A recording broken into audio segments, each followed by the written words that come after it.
Do you know what was the biggest business in the early 1800s? Whaling, because all the lamps in the world were lit by whale oil. It was a massive industry. But in 1855, a Canadian man invented kerosene, and the massive whaling industry collapsed overnight.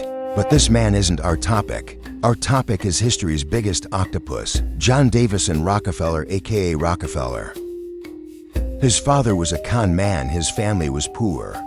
This man was entering the oil business, but he was doing something different from everyone else. Back then, oil producers made kerosene from only 60% of their crude oil and discarded the rest.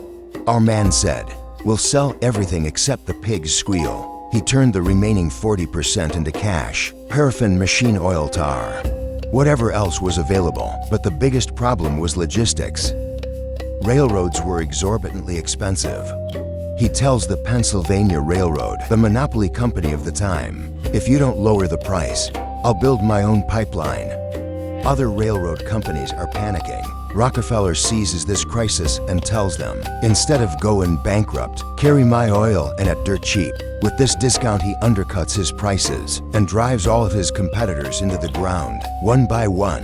They nickname his company Standard Oil, the octopus, because he's strangling the oil companies with his arms, then the railroads by laying his own pipelines. He's now a titan. The government tries to stop it by passing the antitrust law, but ours anticipates this too.